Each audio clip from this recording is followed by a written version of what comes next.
Oh hi, this is the analysis of Nathaniel.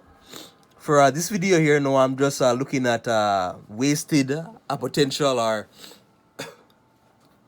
not so much wasted potential, missing potential. So games with missing potential and PS4 games I'm looking at primarily. If you guys watching this, please subscribe, share the video, share it all over. Just share it Twitter, Instagram. You guys know. So yeah, wasted missing potential. And I'm going at 10 down to 1. A 10 with the least missing a potential, and then a 1 being the most, or relatively most. And some of it has to do with the expectations like of the game. You expect certain games to be better than what you were shown. So yeah. So anyways, here now, number 10 is going to be a Second Son. Infamous Second Son. A great game, a great superpower game, a superhero type game. But the main thing is the story too short. The story was too short, and by the time you get like all your powers, the game is almost done. The game is I can run 5 hours or so, you know. So yeah, I need to be longer. I need another 3 to 4 hours of it, you know, in it, and you get lots of powers. You get the four main powers, right? So smoke, concrete, neon. Neon being like light, right? You can basically absorb light from different neon signs, and concrete. So you get those four powers: smoke, video, concrete, neon. But by the time you get like all your powers, the game is almost done. The game is almost finished. So I need to add more, and even more powers to the game itself, and more challenges, more boss fights. Titanfall 2, same thing. I need to be longer. Now a great FPS type game, right? First person shooter. Great campaign. What the campaign? Too short. It had great puzzle moments and action moments, cutscenes, and character interaction moments. But I need to be longer. Each okay. I need another 4 missions, or another 2 to 3 hours in it. 3 to 5 hours. It was too short, and as a result, by the time you kind of forget those later missions, because the game is better like near the start, but near the end it kind of drags on a bit. But about the same time, you wanted more. Like I came out of it, I wanted more of the campaign. Another thing too is with the missing potential in this, the multiplayer, since EA released it in a bad time between a Battlefield and a Call of Duty game, which you again the Call of Duty is automatically gonna sell a lot because of its name. But with this one is Titanfall 2, it didn't really. Titanfall 2, the multiplayer, even now if you go on the multiplayer, like you can hardly find anybody. It takes forever to find a match, and it's super slow, you know. But the main thing again, going back to what I said, it needed more. It needed more time. That they should have released it another time, and making it more likely for more players to play it, you know. But again, a longer campaign, better, you know, overall multiplayer needed to be released at a different time. The next game now is gonna be Just Cause 3. So mainly repetitive mission struck, no side missions and side content. I kind of I come out of this thinking there's not much really to do outside of the main story. There's challenges and that, but the side content, I feel like where you're fighting a dictatorship, right? Like you're fighting a dictator, and you're going around liberating bases. And like you know, anytime you liberate a base or liberate a town, the regular people can come and occupy the area for their own, you know, for them to come and live there. But I needed more variety of side missions, and the story needed to be better. I didn't really care for most of the characters, so it needed a better sense of purpose. And now, aside from that, there's tons, right? There's tons of vehicles, but again, with the vehicles, the driving mechanics could be better, right? The driving mechanics for the vehicles, the boats, and this game just causes all types of vehicles you can go into. There's regular vehicles, there's trucks, tanks, boats, jet skis, helicopters, attack helicopters, jets, so many different planes themselves. So many different types of vehicles. But yeah, the mechanics, I'll say. Batman Arkham Knight, mainly lack of bosses. You need more bosses in this one. Badly need more bosses. And spoilers, right? So spoilers. I'll skip ahead, but Deathstroke, you kind of see Deathstroke, but you only fight him in a cutscene. You only see him in a cutscene, and then after you fight him, it's just a quick defeat and a cutscene. That's it. And Deathstroke is like one of the best fighters in DC. Like, come on, like you're Batman and Deathstroke. So that should be like a long battle, like a cutscene of CQC combat or whatever. And so I see Batman dodging blades, or Batman trying to do like some sort of a karate move against a Deathstroke, and then a Deathstroke blocked it, or vice versa. Batman has to use batarangs or something like that, grappling hook to throw Deathstroke off, or something like that, But there's not really. It's just mainly a tank battle, and I rely too much on the Batmobile. The Batmobile itself is very over. They use it a lot in the game. Most of the missions, it's mainly you. Well, not most of the missions, but I feel like a lot of the game, you're in Batmobile. The Batmobile, you're fighting tanks. You're shooting down tanks. But tanks, these are like automated tanks, so they're like remote controlled type of tanks. And the Batmobile has its own turret / cannon on it that you use. Now, I rely too heavily on it that as some sort of a replacement, we could have got more combat, like actual boss fights, in the game. I felt the story, missing pieces to the story, I would say. Some of the reveals aren't as good, and there is a plot hole, but yeah. So that's number 7. Now, as you go up the list, there's gonna be more missing potential. So, 2K. No, I don't talk much about sports game. This is 6. 2K18. I would say the missing potential is that it's buff, very buffed defense, right? So, buff defense meaning the defense is very overpowered. It's very hard to score and blow by the defense, right? Which is not bad. It's actually quite challenging, but it gets very annoying like when you're playing online. Because when you play online, somebody can drive to the rim easily, while you're trying to play maximum defense. Like you're holding down. There's a certain thing where it's a shot contest, I believe, triangle, and you hold R2 to stay in front of the guy. You're trying your best, but they score, but then you do the same thing on the other end, but you can't score at all. And there's our problems with it, like where you're near the you have your center. The center is very close to the rim.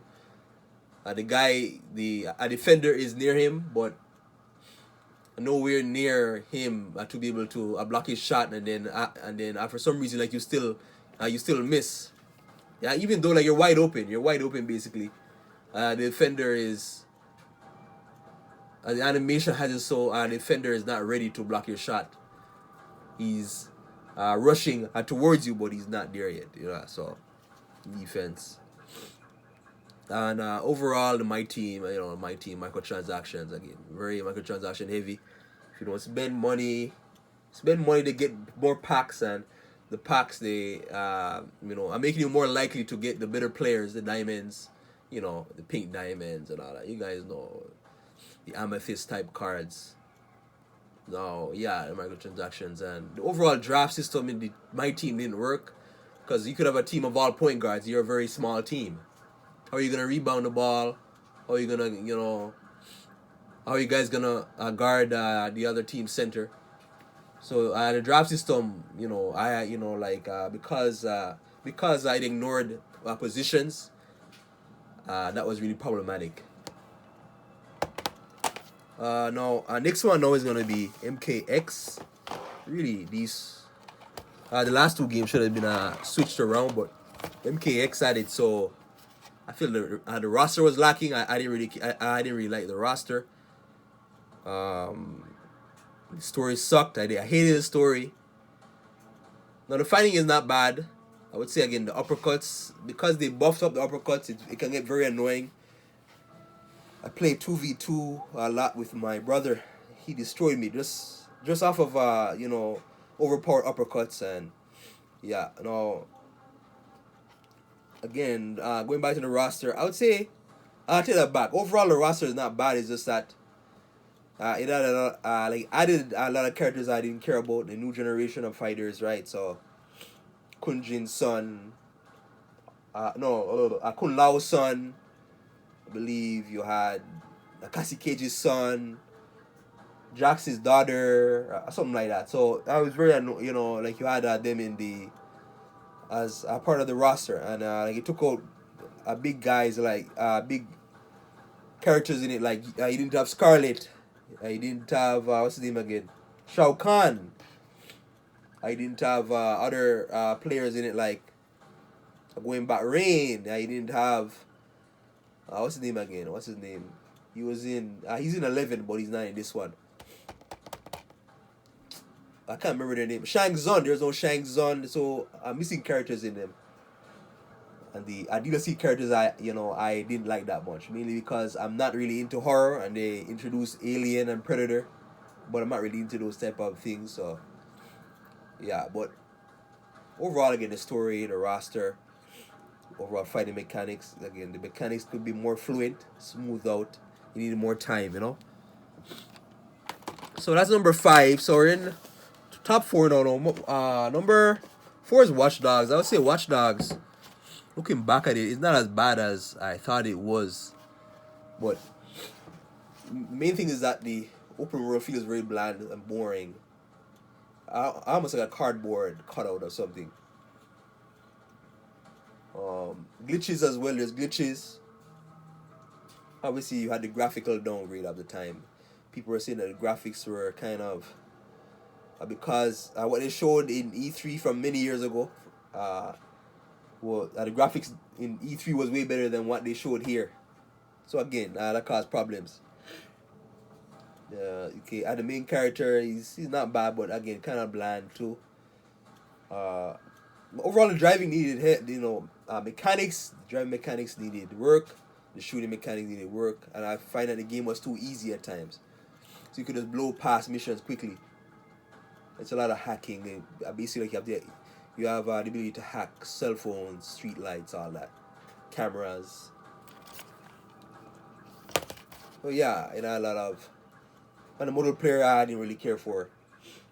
No, and the missing potential, if it fixed up, I would say, and a side content as well, which wasn't bad, but if it fixed up overall story and the mechanics, and if it had like a more sense of purpose, if the world felt more realistic, this game would be way better, but the potential there kind of drags it down.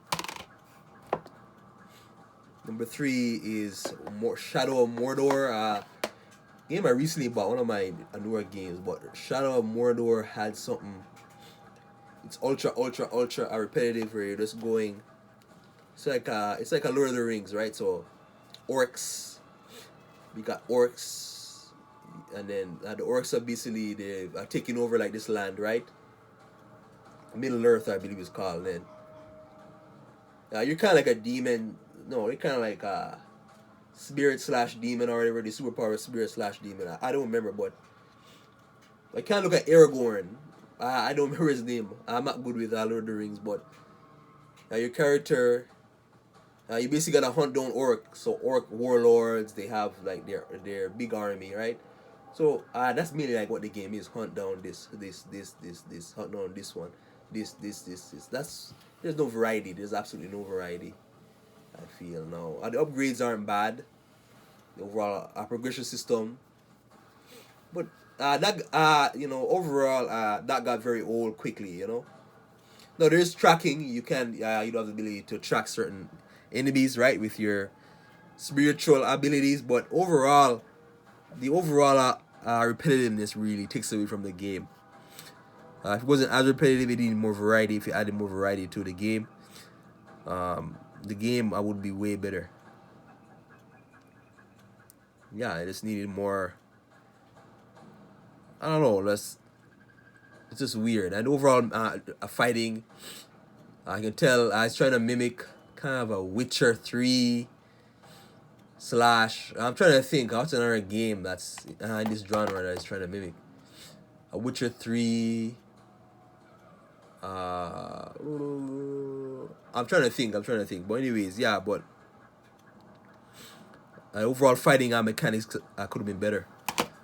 Number 2 is Avengers.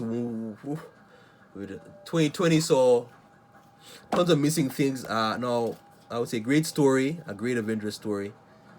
It needed more variety of content. Same thing, variety of content, variety of enemies. The Avengers. Now the leveling up system in this is just terrible. It is just terrible. Cause overall, you get different gears, right? But the gears they don't. There's no visual difference between the gears. They just add kind of like invisible stats basically, like attack, defense, or whatever. And you basically gotta pay for cosmetics to make your character look different. Yeah, so the gear system they could have added a visual difference. So each time you got a new gear, you could have made a certain part of the character look different. Like I give Hulk a certain type of shoulder armor every time you get a new gear, or give a Captain America a different looking shield, or Iron Man a different looking helmet, or a chest armor, something like that. Instead, it relies heavily on microtransactions. You pay money to get those cosmetics. And more into it is going back to the mission structure. Most missions is just you fighting waves of enemies coming at you. Very annoying, really annoying, and no variety. You get bored of it very quickly. Early on is not that bad because you're kind of setting up. You kind of I know it's very special, like when you get to play different characters and see how they play the different special moves, and Hulk plays differently from Thor differently from Black Widow, Captain America, and yeah, so on. But as the game goes on, it gets very repetitive. You're gonna get bored of it real quick. You need more variety, and as well, there's animation. There's certain that the animation needed work, mechanics needed work. The graphics, it does dial down where certain areas look too smooth, or the ingredients don't look as clear, So yeah, so number 2, and then 1 is Mass Effect Andromeda. You guys don't know this, right? So Andromeda had problems with mission structure, purpose, cosmetics. Basically same deal as similar to Avengers, but with it's so, this one is so unforgettable. At least with Avengers, I remember some of the story points of the story. This one was unforgettable. You're in space and you're basically in the futuristic. There's aliens, and you guys are like in charge of like some sort of empire or whatever, like in the outer space empire or something like that. And then you guys gotta basically discover different solar systems. And not every planet, only a few planets are habitable for you to go to. So they could have gave us more planets to go to right off the bat. The character design, the character purpose, I don't really care for the characters. The story, unforgettable. The villains, forgettable. And yeah, so overall gear system, again, forgettable. I didn't really care for it that much. So yeah, I needed more. I needed a lot more improvements in those areas. And the mission structure, although the mission structure is mainly go here, find this material, or gain intel, or activate there's different, again, I kind of like a Sudoku that you play. It's kind of something where you play Sudoku with these alien symbols, and you play it to kind of like a puzzle to kind of unlock certain areas in these ancient type of structures, outer space structures, alien structures that you go into. Pretty cool. The overall game is beautiful, I would say, but again, like with all the missing, all the problems in the game, it could really go. If you fix the variety of missions, it could really, it could bring it from like a 4 out of 10 to like a 6 out of 10 easily, or 7 out of 10. But yeah, that's the overall thing and a purpose. A lot of overall sense of purpose.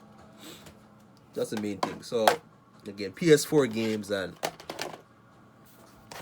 missing a potential. And again, have you guys played any of these games? And let me know and give me feedback, please. Always help. So anyways, thanks. Please share, subscribe. Thank you.